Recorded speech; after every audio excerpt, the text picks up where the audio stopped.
And the Monetary Policy Committee of the Central Bank is set to meet next week amidst various economic challenges facing the country. This will be the committee's fourth meeting in the year. At the last meeting in March, the committee voted to retain all monetary policy parameters. The MPR wasn't changed at 11.5%. CRR was retained at 27.5%, and the asymmetric corridor was maintained at plus 100, negative 700 basis points around the MPR, and the liquidity ratio retained at 30%. All eyes are on the committee to see what they will do next. Motola Abimbola, investment analyst at Chapel Hill, Denham, joins us now. Great to have you, Abimbola. Thank you. My pleasure. Good morning. Good morning. Yeah. So we've seen the emergence of a new wave of the virus and, of course, the slow rollout of COVID-19 vaccines, not just in Nigeria, but across Africa, which means that economies remain vulnerable to a new wave of the virus. How do you think this and other external factors will shape the direction of the MPC meeting next week? Rightly said, and thanks for the question. So for the MPC meeting next week, because the MPC typically makes decisions on interest rates in the economy, they have to consider a number of factors before they arrive at their decision. And for the meeting next week, we think that three major considerations will be on the front burner of the MPC. So the first one would be the economic growth profile, particularly as we are seeing new challenges regarding COVID-19 and its potential impact on the economy. The second would be on the development that we are seeing in consumer prices. And then thirdly, we're going to see the MPC also, consider what is happening in the external sector, particularly on the outlook for the exchange rate. And going through this, one after the other, regarding the growth profile, I think not much has changed since the last MPC meeting that we had in May. As we all know, the economy made a recovery from recession in Q4 2020, and we saw the economy consolidate on that in the first quarter of this year. And the outlook is that we're still going to see, growth remain positive over the next, at least over the next, 2 to 3 quarters, due to low base effects.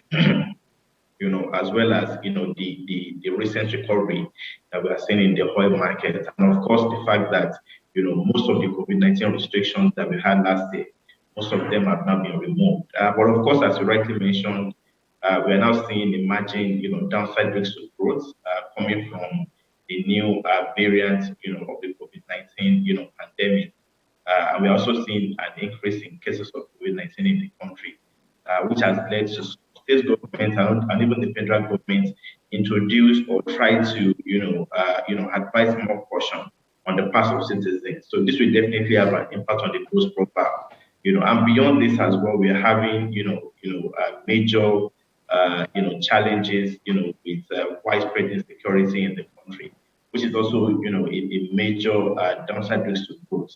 But all in, we still think that the balance of risk, the economy should still be able to maintain the current positive growth trajectory, although the initial forecast of 2.5% GDP growth for 2021 will be very, very optimistic. But we still expect that the economy will still manage, at least, grow by 2% in 2021. Besides the growth profile, another key consideration for the MPC is what is happening regarding domestic prices. And thankfully, we began seeing, inflation rates actually ease after touching, a record high, 4 months ago. Over the past 3 months, we have seen inflation rates, ease consistently, and the recent print of 17.75%, even though the number, perhaps suggests we're going to remain in a disinflationary environment at least over the course of this year. We still believe that this number still remains very, very high, even by Nigerian standards. So the long-run inflation level of Nigeria is around 4%. So we are having inflation rate, well above 15%. That suggests that more still needs to be done, by those fiscal and monetary authorities, to ensure that we have lower, we have much more stable and low inflation rates in Nigeria. The third factor for the MPs, which we think will be is the development that we are seeing on the external sector front. Thanks to the recovery that we have seen in the oil market, we have seen, current account deficit actually reduce in Q1 2021, current account deficit is less than 2% of GDP, over 3% of GDP that we had, for much of last year. Also, liquidity, in the FX market is also improving, albeit, very, very, marginal for now. The CBN has resumed supply of FX in the high yield window, where they are supplying roughly $25 million per day. Beyond that, the CBN also took a very, very interesting decision when they adopted, the high yield window rates to be the official exchange rate in the economy. So that's a positive development. What most needs to be done to ensure that we have, at least a convergence in the multiple exchange rates, structure that we currently have, and also to ensure that, we narrow the parallel market spread, which has remained, very, very, very wide. So by and large, it's going to be a number of factors, but we think that, the MPC, it can take comfort in the fact that, things are still moving in a positive direction regarding the inflation rate environment as well as the external sector development. Yeah, looking at these factors or considerations facing the MPC. Now, central banks all over the world always face a monetary policy dilemma. Now, do you think there will be any trade-offs between any of these considerations? Definitely, there has to be a trade-off. Of course, the central bank, if they actually decided to tighten monetary policy in order to combat, the aggressive level of inflation that we are currently recording, there would be, a negative feedback effect, at least on lending rates in the economy, which could affect, the pace of business expansion and even consumer spending. And of course, that will also have an impact, on economic growth.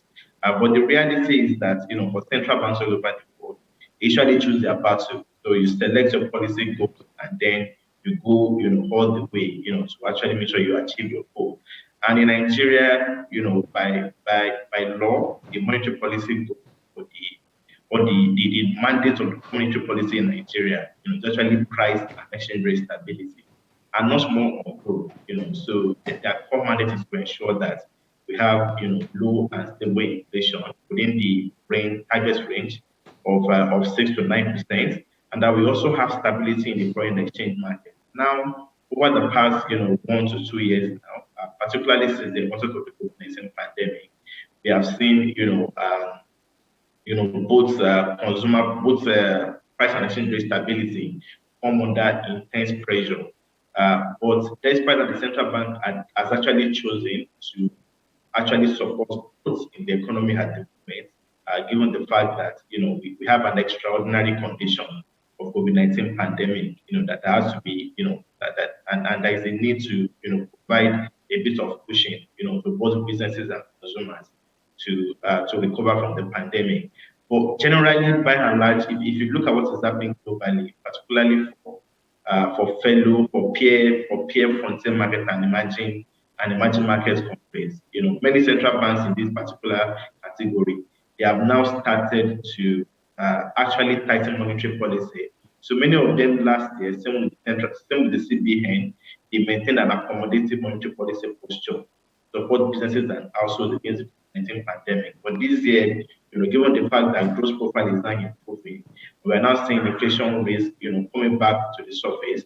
Many have now started to, tighten monetary policy, in order to combat, inflation rates and also ensure that they have,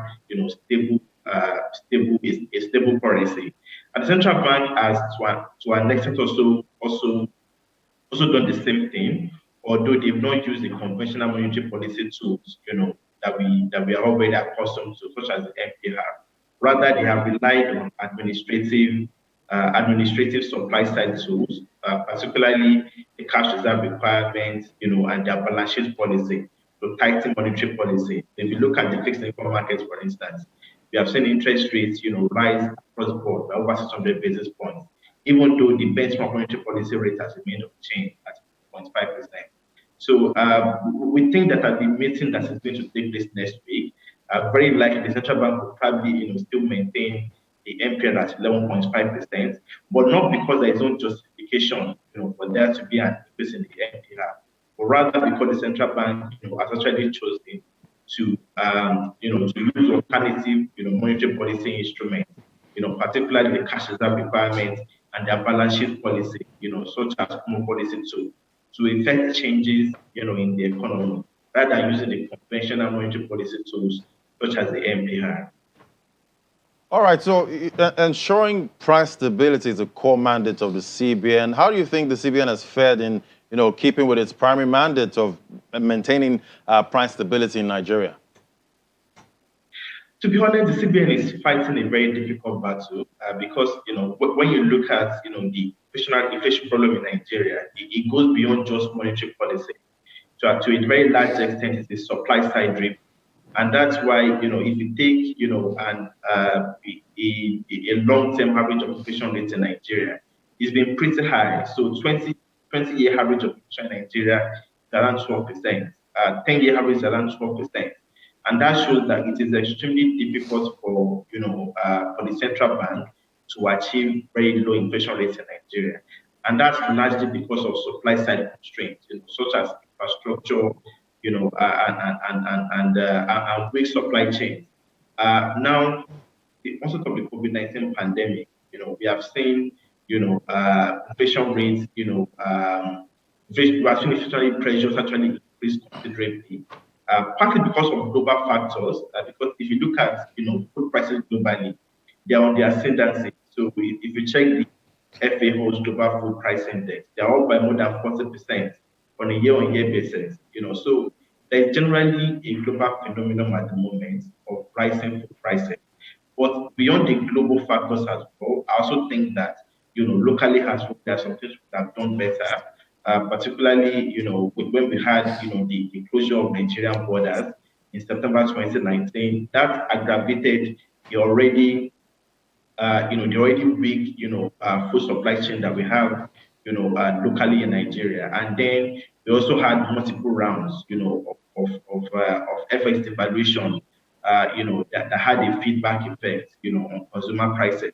So by empirical evidence, exchange rate has a pass-through on consumer prices up to around 20%. So generally, so many factors.